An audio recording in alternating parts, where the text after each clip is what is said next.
दोस्तों, रोचक कहानियों के लिए हमारे चैनल को सब्सक्राइब करें और बेल आइकन को दबाएं। राधा कृष्ण।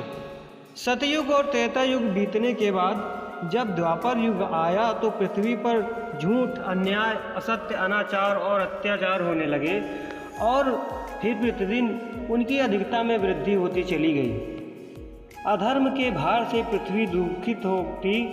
उसने ब्रह्मा, विष्णु और शिव के पास पहुंचकर प्रार्थना की कि वे उसे इस असहनीय भार से मुक्त करें, लेकिन वे तीनों ही पृथ्वी को इस भार से मुक्त कराने में असमर्थ थे। कोई उपाय न देखकर विष्णु ने कहा, चलिए हम लोग भगवान के पास चलें, वही हमें उपाय बता सकेंगे। विष्णु, लक्ष्मी, ब्रह्मा और शिव के साथ गोलोक में पहुँचे तो उन्होंने ब्रह्म परमेश्वर को श्री कृष्ण के रूप में और उनकी माया को राधा के रूप में देखा। गोलोक के वृंदावन नामक सुंदर और सुरम्य वन में एक सुंदर आश्रम था।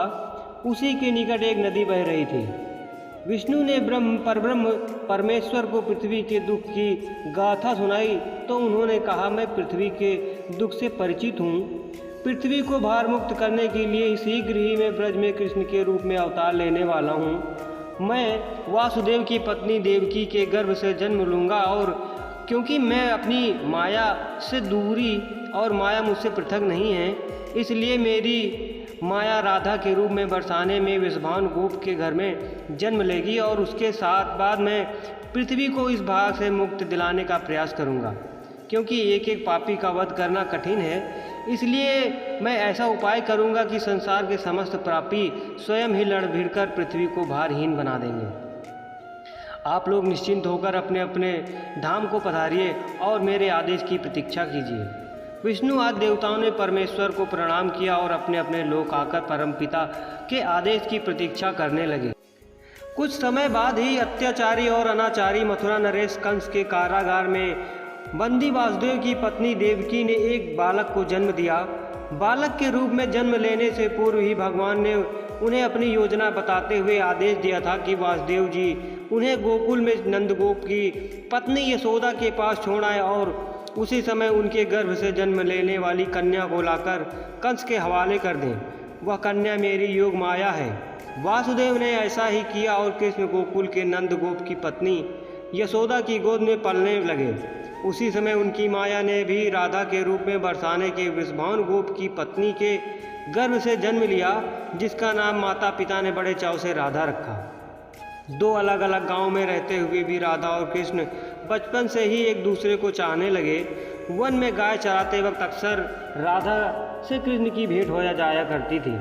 फिर जब वे दोनों बड़े हो गए तो जब भी रात में बेला में श्री कृष्ण अपनी बांसुरी के स्वरों द्वारा अपनी प्रियतमा राधा को पुकारते, राधा अपनी सहेली गोपिका बालाओं के साथ श्री कृष्ण से के पास पहुंच जाती।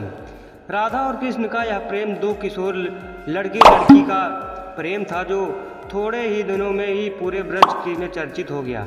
नंद बाबा और यशोदा ने चाहा कि कृष्ण का विवाह राधा के साथ कर दिया जाए।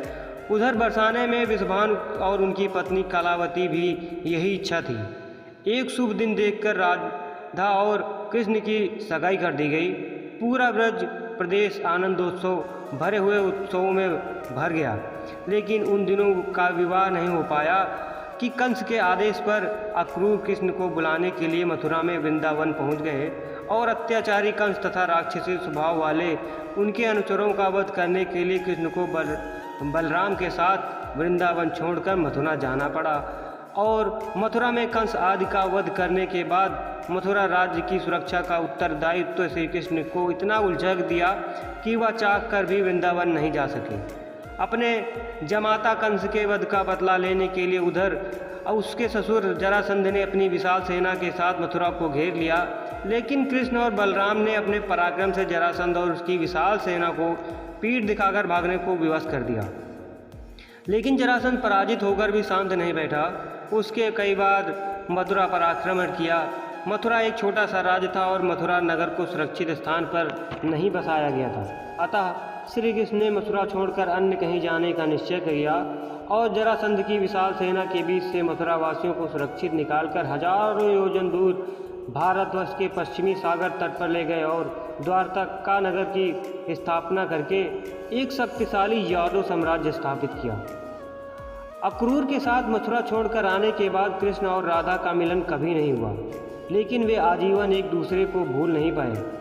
वैभव संपन्न द्वारका में अनेक सुंदर पत्नियों का प्यार पाकर भी वह राधा के प्यार को भूल नहीं पाए, और संसार आज भी राधा कृष्ण के प्रेम को एक आदर्श प्रेम के महान तथा अमर प्रतीक के रूप में याद करता है।